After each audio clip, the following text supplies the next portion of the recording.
Hi everybody, it is Friday afternoon and I just got back from the fish store. I don't have a ton of time, but I do want to show everybody the new fish that I've got. So this is my 20-gallon open-topped office tank, and we're not going to bother with quarantining this one. We're going to talk a lot more about this fish in the very near future, but this is a German blue ram, and we're going to try again to have this German blue ram here in my office tank. So in preparation for it, I just did a big water change. I got the tank cleaned up a little bit. I have bumped the temperature up to 28 degrees. That's roughly 83 degrees Fahrenheit. And I've added an air stone to compensate for the reduced amount of oxygen that you'll have in the tank when you get the temperatures up above 83 degrees Fahrenheit. The water has a really hard time holding oxygen once you start getting really warm like that. And so if you are going to get your water temperature up into the 80s, I highly recommend using an air stone to make sure you get proper gas exchange. So my regular viewers know that I've got a history of not having a lot of success with these German blue rams. I did have a conversation with the owner of the fish store, and this ram is actually kind of an experiment. We're both curious to see how well it does. We picked out what I think is a nice, healthy specimen. It's kind of young, so it's hard to tell exactly how healthy it's going to be in the long run. And it didn't come from any special breeder or anything. This is just a standard fish out of their normal stock. So I'm assuming they get it from a regular breeder that uses antibiotics and all that kind of stuff. So I don't necessarily have any special stock here. It's just a regular old German blue ram. But again, we're going to discuss in a little more depth about why I think I've had issues with it, what may or may not be causing problems with keeping them in the long run. I had some interesting conversations today at the fish store, as I said. So we will be having a much more in-depth conversation about that coming up here in the future. I was wondering why that guppy kept swimming around the bag, and I think when I dipped it over to incorporate a little bit of the tank water, I must have scooped up a guppy. So there's actually a guppy in there swimming around with that ram. In fact, one of the reasons I want to get something like a ram in this tank is because my guppies and my live bearers are basically breeding out of control, and I want something that's going to take care of the fry problem that I've got in this tank. So that German blue ram is hopefully going to be what does it. I also got, we'll save them for last. Let's see if we can get my other bag out of here real quick.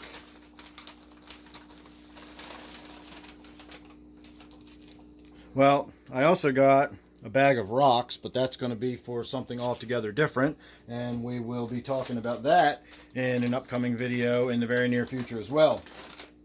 So the other thing I got, these are going to go into my quarantine tank in the basement.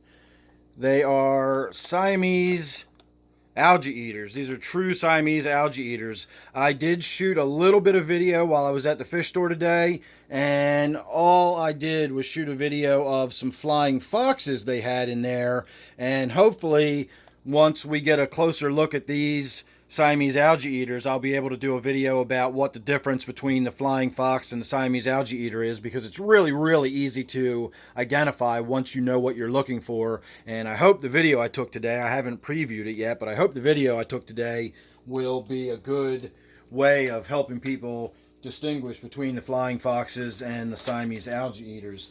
So lastly, and this is the one I'm actually most excited about, these are also going to go downstairs into quarantine for the time being because I need to finish getting my gourami tank cleaned up. But I've got 8 Pearl Gouramis. So I've never had a lot of success keeping the Pearl Gouramis when I kept them mixed with other gouramis. And they just seem to be a really, really sensitive fish. They seem to be really sensitive to bullying or stressors of any kind. And every time I've tried to put Pearl Gouramis in larger community tanks or in my gourami tank, they've never survived very long. So I'm hoping that if I've got a nice little group of nothing but Pearl Gouramis in that tank, then I should have more success, and hopefully I'll be able to keep these alive a lot longer. So there you go. I've got 8 Pearl Gouramis going in my gourami tank, so we'll finally be able to start thinking about it like a gourami tank again, with lots of gouramis in there. We have those 4 Siamese Algae Eaters. 2 of those are going to go into the gourami tank that we just mentioned, and I'm not 100% sure where the other 2 are going to end up at this point, but I do have 4 of them, so 2 are going to go in the gourami tank and the other 2 are going to end up somewhere. So that's it. Make sure you're subscribed. You don't want to miss all of the updates that are going to be coming up on these fish. You don't want to miss the discussion we're going to have about my water softener and nitrates and sodium in the water and osmo regulations and TDS and all kinds of good water chemistry stuff that we're going to be talking about when it comes to this little German blue ram here. In fact, I think I've let him float long enough. I know this is going to make some of you cringe that I'm just dumping that water out into my tank, but I've done that for years. I've never really experienced any immediate problems by doing it. And again, in this case, I didn't even bother to quarantine the fish. Not too terribly concerned about it in this case.